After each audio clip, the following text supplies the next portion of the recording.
today to gain hand rock na coming I late. Masidi I uncle Pang Carmani YouTuber or a celebrity don't come along.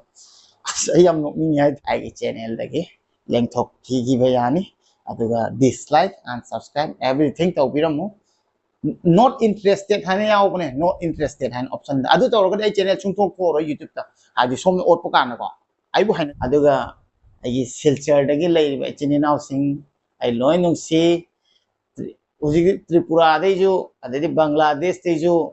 Dubai, Sure mafamja, adu Manipur pumba, Hozai degisu, loin makpu aina yam nusi, yam chautok say.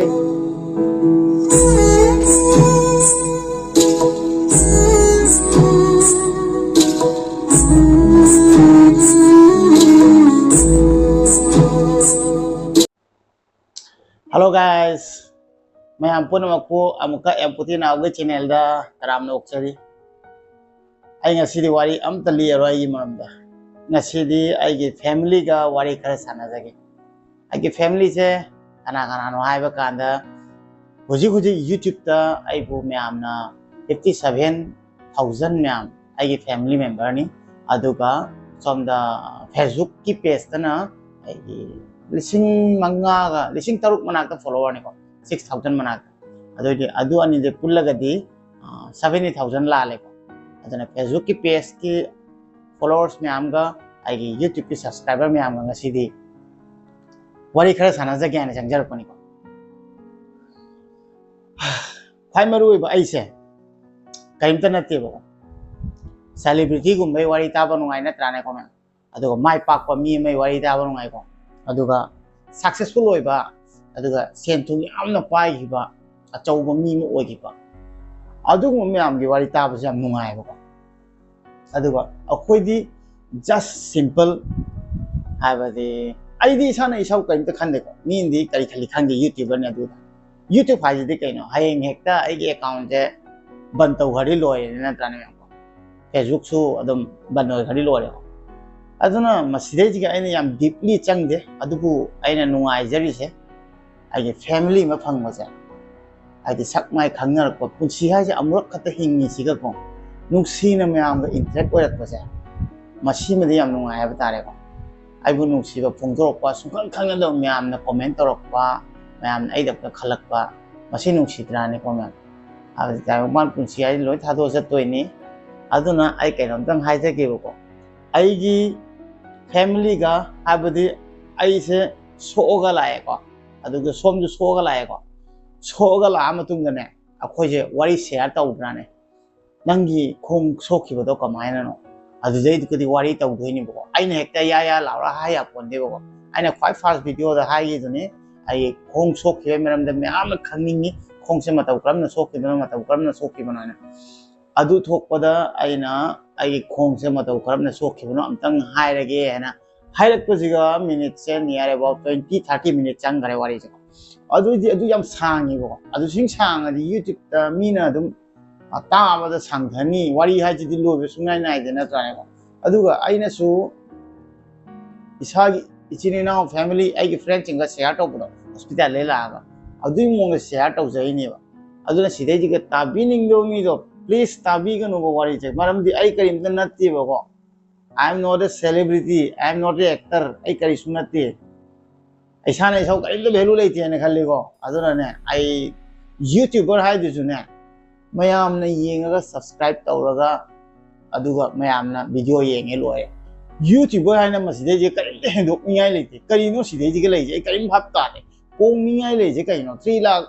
Mina subscribe to Gira. Just it's simple meaning at any. I did my 3 lakh subscriber or 4 lakhs or 5 lakhs or adu tu min view kar suka banati subscriber ga je active lai gani active so lai ro subscribe to gar ma tum na yeng da basu kungai ni mi puro ke calculate to view ko channel je changa kan ma gi lai ba follower ji ma tum ni ma view khai je tum phang ba view yam phawo khai di mo gi view chattani ba aduna ai wari khara hai ba mi khara na tabi ba akoi family wana tana ja ba ne ba ana sidai ji ga ai wari tar ga haina da ba adu da oi please ignore to video I hide na some subscribe to the yade, like to the yade, comment Pazaba P the yade, this one hide. I do 60 subscriber listening to Ramana, Ma'am Piraja, loina masana subscribe tau biri ngatan ai bu nungsi bagi aduga aigi for the me family members kya nam te yengdiro ana aigi strength yam wang hai ba re hujik ko aduna aina hujik mitap ama sellazu ada sellaga ko minute nungsi ba minute tan ngani ba aduna aigi family ji yam sawre hujikti aduna ai su yam thauna ha pe family member na aduna ai family member sing de ju hange ba ko Facebook ki page kang de YouTube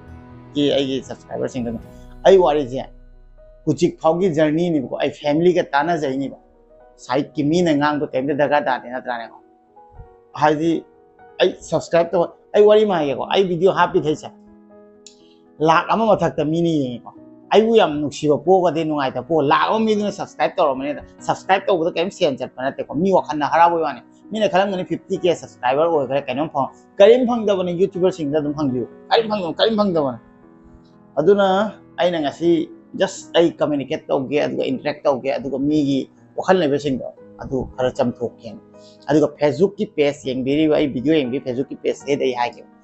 ai ki page to monetize oi dri ai adu imram da sungchang chang de ai ngon da myam na khang na chali like comment nungsi pirak do adu ai gi family jaw thok do ai khang bi ra ga ai gi nungai ta ba saru yarak do adu nungsi ba gi ai dum share to chak pani ai Facebook da monetize to de Facebook ki page dai ke da phang YouTube ta siam kem phang da bani ma YouTube ki views ala to siam phang da YouTube da phang ni je promotion gum la ko ko to jini ko aduna adu topic ta ko na haijera ke YouTube ta ki kari kamaina no ana karim phang manate ai views siam la ko nate but ai ngai ai isagi mathakta isagi content da ai gi wari ta bada la mo mi mathakta mi wari dai ko adu la mo mi ge do ai wari da nungsi na tabi do adu dagi ai ne habadi calculate to bada 7000 muk tane myam na ai gi subscribe to bi je channel gyan tabi re ko aduna aina subscribe khut pa namhan ba yaponde ai haijo haijade ai channel la subscribe to biramo ana wo changdi ragadi adu singa nauri kana harami hujikti ai khangi ai kai dam na haije ki akoi khun da ne akoi khun da ko ngasi phau da mi am ta phar ga haide ai je YouTube khange ai subscribe to biramo ai so hai but ngasi akoi khun gi ichini nao imai ben singna hai ba ko nanao nangi video khoi yengi ko nangi video yengi cham nungai khambra ta ma da samaina goal hai je isane achieve to je pa me bai ai gi video ma YouTube ta hapali hara mina interested or mina nungsirai pai matung ina yeng doi ni ba mina nungsidra ka kamai yeng doi na trane adu nai madu ma yam nungai samna ha ba ai gi brother minal do ma phau khangte ai na mani pucha pukan da ma se YouTube on pa da ne ai gi channel thok lai hai ti ta ba kyam nungsidra adu dai du ga brother minal na ko si di kai no ne nanau di YouTube ko hangli mine adu da direct subscribe to ai video left to be yeng mai ngang ani ge lip to being sinung sidra ba ai khun gi mi da som hang bi ba jani ko myam na hang bi ta ai garam do hai de YouTube channel subscribe to bi wa kai gi no di ai isana isabu ku thok pa da ai bu nung si ba mi na yeng bi ra kani nung si da ba mi ju yeng mo kongai ma aduna asidi ai go na subscribe to ko hai ai bu nung si ba ngata ne ai family ngata ne aduna ngasi adum dang sing to ki do ko ne aduga ai silchar dagi lai ba chini nau sing ai loi nung si uji tripura de jo ade bangladesh de jo dubai sure ma pham ja adu manipur pumba hojai dagi so loi na mak pu ai na yam nung si yam chau thok sei ai bu nung si birak ko je akoi de jo thongna hapiri ni abade nung si birak ko je akoi jo na koi gum na ne khanbi ba sa maram di hujik te ni wakhan la kha khallasu noi tawna hana le mani na hujik ti noi tong natra bani na hujik ti wakhan je pi ba ko kai gi no ai di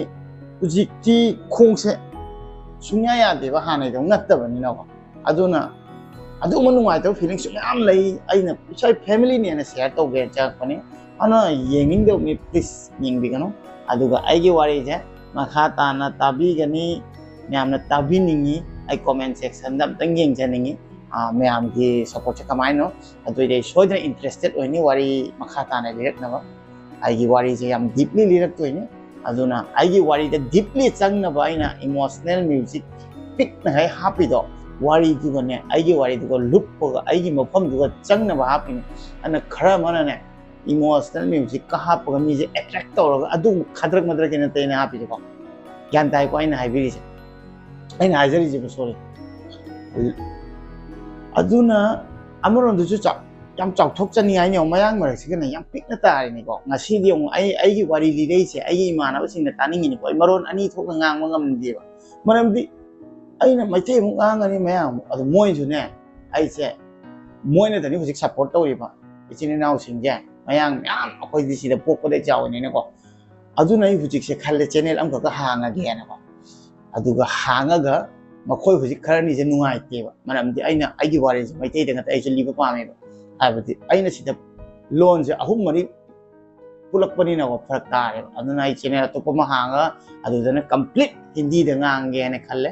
अदु channel याम थुना हांगानि अदुगा मधुगी content सिंग blog सिंग लोइना हिंदी दंगा तawne सिना completely Manipur थादोगे बाव खल्लबनि को अदुना आई कैसु नुंगाइबा नते आई सि लोइना थुपचिलगा नुंगाइना हे mobile Netflix येंगागा वखन नुंगाइना लेबा जायको मरमदे YouTube तगी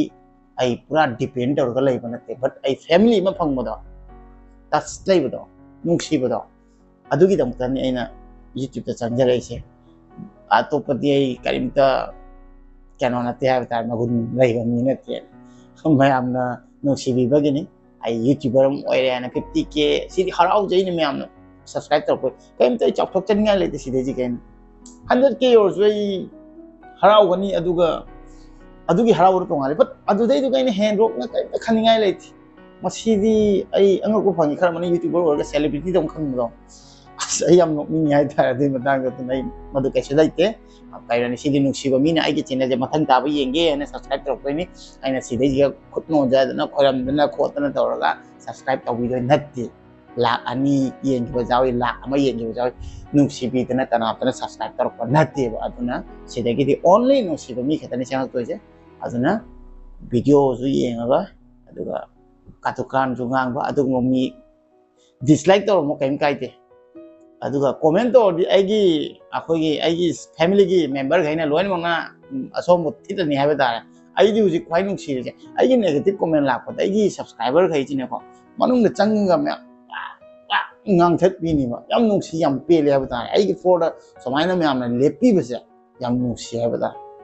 khunungsi ma adu di haininga le tana ina yam pele ha bata aduna